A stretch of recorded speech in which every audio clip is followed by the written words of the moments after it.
Hi, my name's Tara and I'm a chicken farmer here in the Edmonton area. I am the owner of Prairie Livestock and I've been farming chickens now for 20 years. So I'm going to take you on a little tour the next 38 days, aka 20 minutes, of what it is to receive chicks, to place chicks, to grow them for the next 5 weeks on the farm, and then to give you a glimpse at the end of how the birds will exit the barn and head off to the processing plant. So first I'll just take you on a little tour of my farm. So I farm 58,000 birds and I do that over 3 barns. So 1, barn 2, and then the office between barns 2 and barn 3. So in about 40 minutes or so, I'm expecting the arrival of 58,000 chicks, and we'll be placing them into the barn where they're going to spend the next 38 days with us. So before they come, I thought maybe I'd take you on a little bit of a tour of what we find inside the office of barns 2 and 3.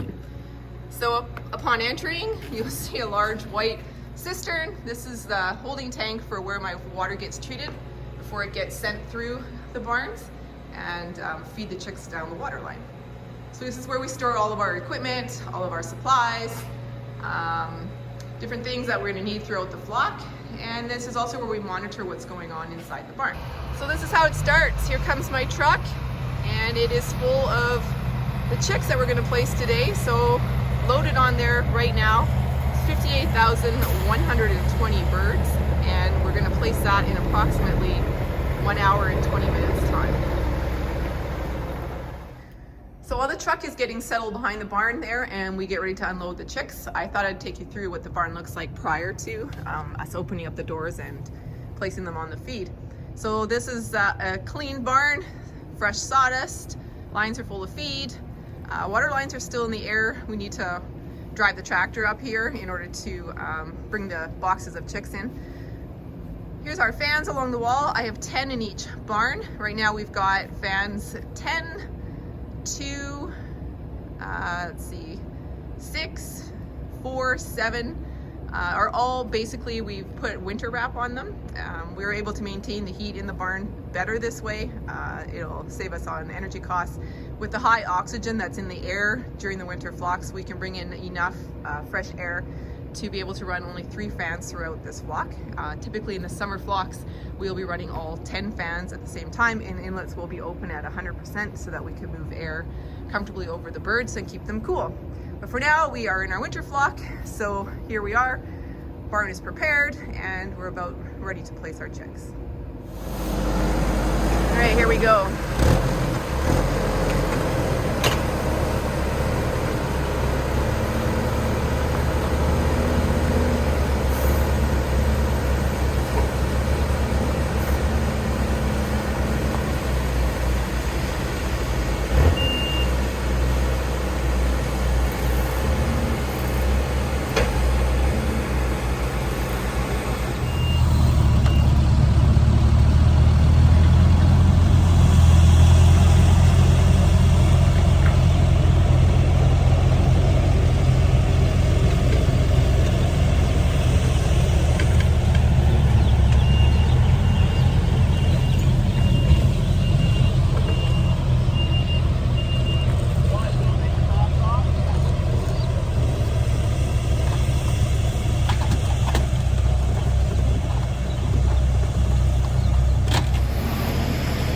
Follow the truck in for a little ways.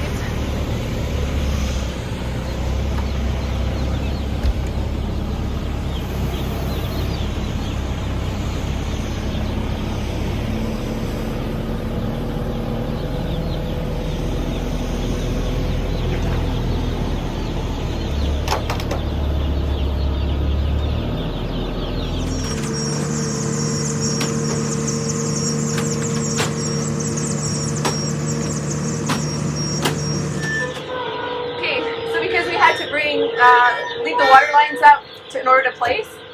We are now about to bring them down because last but not least, of course, the birds are going to be thirsty. They're going to be looking for something to drink. So the lines are slowly coming down, and I will stop them at just a point where the birds are able to touch the nipple and take their first drink of water.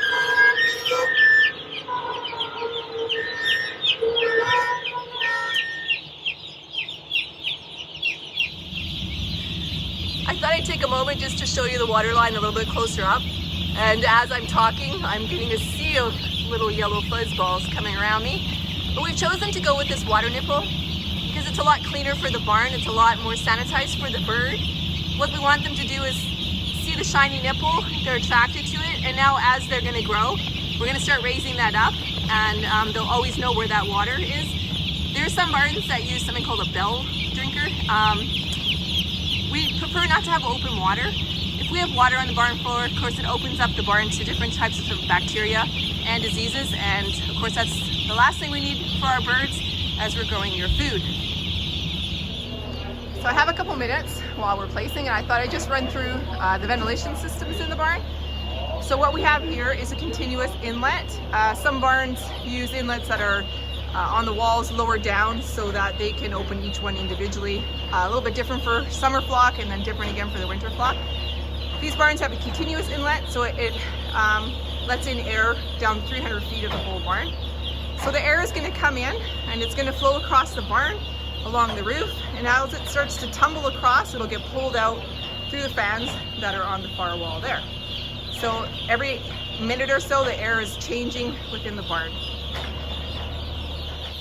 So here we have barn 1, very active chicks, been placed on the chick paper. This is the paper we laid down when we were getting the barns ready. So we have a cart that pulls this chick paper through and drops a ton of feed per barn onto the floor. And this is where we start off our chicks. And in due time, and very due time, they'll find, here I even found one here. They'll find where their source of feed is and start doing what they need to do, which is eat, drink, sleep, and grow. Okay, I'm back and we're done.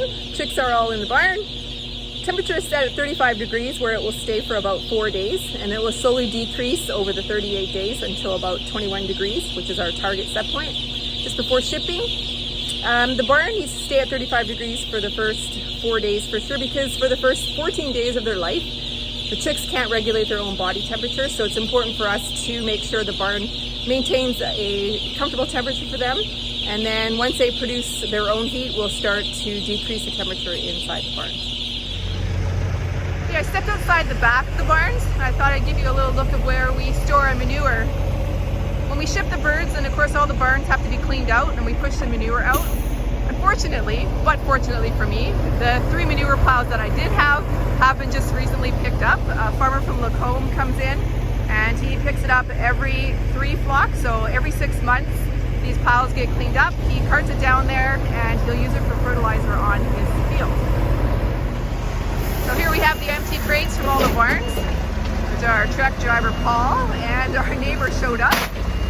And of course we have Aaron, that's my husband, driving the tractor. So now we're going to load all the empty crates back up onto the back of the truck. They're going to head back to the hatchery where they came from, and they'll get a good washing, disinfecting, and be ready to use for the next round of birds at the next farm.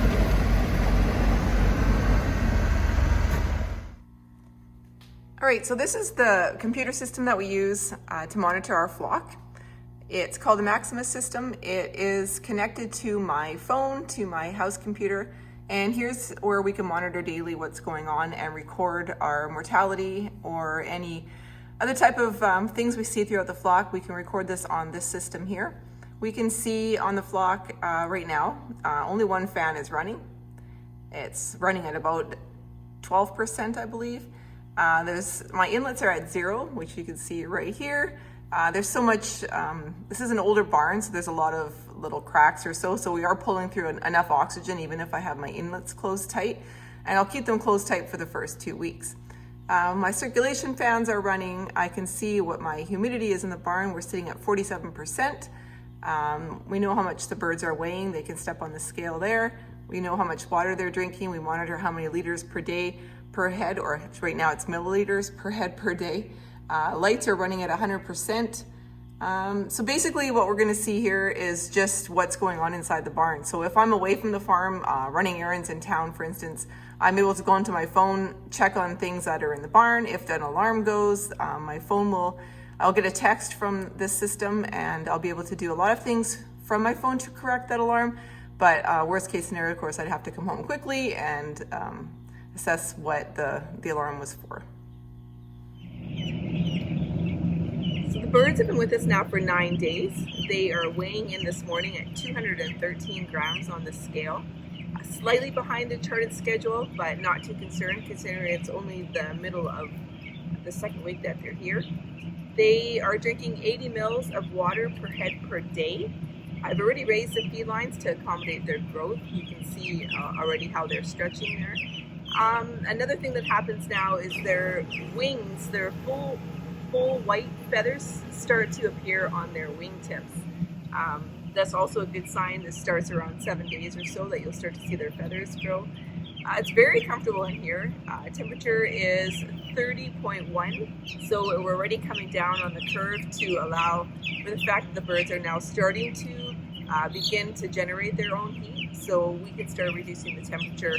But it will really start to drop again around day 14 as the birds start to fill up the barn.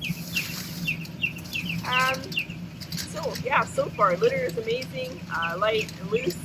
They're very comfortable. They're spread out across the whole barn, which is a good sign for a farmer. They show that they are very comfortable in here. If they weren't, there'd be signs such as being tucked up against the wall, looking for cool if they're too warm, or they'd be huddled in groups if they're too cold. All signs that we want to check to see what our environment is inside. They're really giving you an indication of how they feel.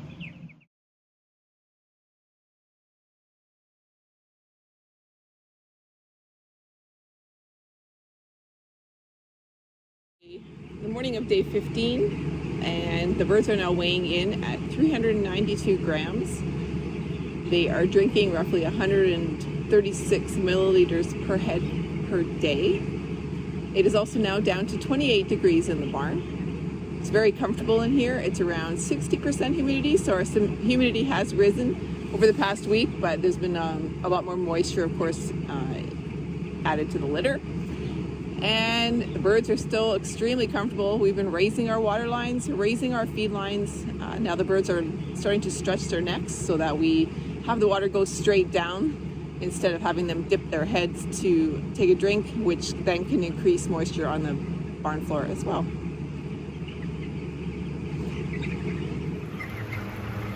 The birds have now been in the barn for 23 days. This morning the humidity rose to about 70%, but it's quite humid outside, so it's understandable that it will get a bit more humid inside the barn. The birds are now weighing around 1 kilogram on average, and it's a pretty uniform flock. I haven't seen a lot of small versus large birds. They are now drinking roughly 190 milliliters of water per head per day. The barn temperature right now is 24.1 degrees, and it will continue to decline over the next week until I hit 20 degrees in the barn, and there it will stay until we ship them out.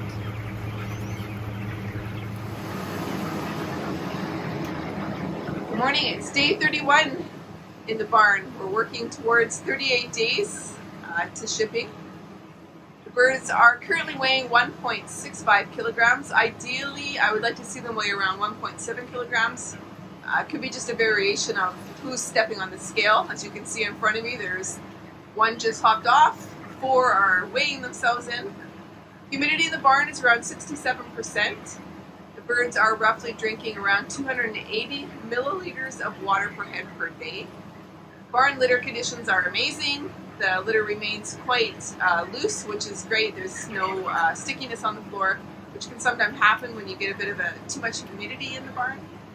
Lights are now sitting at around 40%. I may drop them to 35% if I see that they become too flighty. I just need them to stay settled, calm, to eat, to drink, to keep doing what they're meant to do here, working their way towards shipping day. It's day 38, last day for the birds to be in the barn. We begin shipping tomorrow morning at 4 a.m. They are stepping on the scale this morning at 2.28 kilograms. They're drinking roughly 353 milliliters of water per head per day. They are fully feathered out. This bird is absolutely beautiful. It's grown according to the growth chart. The conditions in the barn are amazing. The litter is still light and fluffy. Even with the increased humidity outside, it hasn't caused any stickiness on the barn floor. The birds are comfortable. They've finished their cycle of eating, drinking, sleeping. They've gained what they needed to gain, and tonight we'll see them load up on trucks and head down to the processing plant. Look forward to seeing you later on. I will give you a run through of how we take down the barn and get it ready for shipping, and give you a glimpse of how we end the cycle. Okay, so you can see we've taken the hoppers off the feed lines. The feed pans have run empty, and our next job now is to raise all the lines up inside the barn.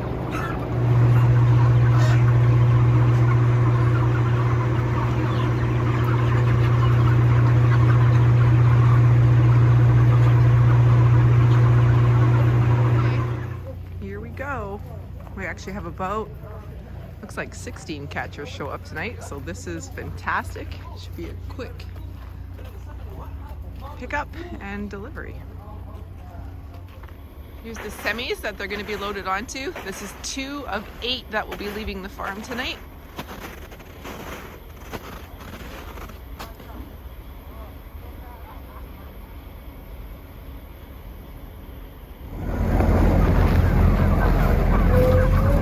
Here we go. Birds are on there inside the drawers. They're going to be tucked up onto the truck.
First barn is totally empty. So here's what it looks like after shipping. Well, thanks for spending the last 38 days with me. It's been a real pleasure documenting the growth of the bird here at Prairie Livestock. When I look back on the videos, I realized I hadn't touched on a couple key things, and I thought I would fill you in here before I sign off. One of the things I didn't touch upon, like when we entered the building, there was a sign there that said Biosecurity. It's very important for us to maintain a safe environment. So biosecurity is that we need to protect our birds. So if my feed rep is coming on the farm, or if someone is interested in having a look in the barn, I'm going to ask where they're from, and I'm going to require that they wear special covering and then have special booties on their feet so that they're able to enter my barn and I feel safe that they haven't stepped on anything outside the barn or been anywhere near other birds that possibly could bring disease into the barn. So very, very important for us here in animal safety. The next thing I realized I hadn't touched upon is sometimes people ask, how did you get that bird from 49 grams on placing day to a 2.35 kilogram bird on shipping day? Were there steroids and hormones involved in the feed? Absolutely not. The steroids and hormones have been banned in Canada for the past 50 years. So we grow our birds based on their ration of commodities. If I find the birds are a little bit slow in growth, I will switch from a regular definition food to a high definition. High definition means I'm going to add a bit more corn to my diet. The birds convert that very well. It's a high energy food. It will help them with their growth. If I find like I've caught up to the chart that they should be following, then I can switch back to regular definition food again. And then second, of course, their environment is really big. So it's really important for us to maintain a very clean, safe environment for those birds. it does wonders in their growth. If they're comfortable, they're going to do what they need to do, and they're going to gain the weight that they need to gain. The other thing I didn't touch upon was that all fresh, not frozen, chicken in Canada is grown by a Canadian farmer. So there are 250 farms, family farms here in Alberta, of which I am one, and we grow for the province. So when we cannot grow enough, so say we had an issue that didn't allow us to ship the kilograms that we were slotted to ship, we will outsource chicken, fresh chicken, within Canada. So we say, if it says on the package, you're local chicken, we consider all of Canada local chicken. We are all Canadian farmers, and we support each other. So if our province falls short on the kilograms needed for that a cycle of our growth, then we will outsource the chicken somewhere else in Canada. So if you have any questions, I would love to answer them for you if we have some time. I know this maybe was a little bit longer than expected, but I wanted to thank you again. It's been a real pleasure, and I wish you well in your studies.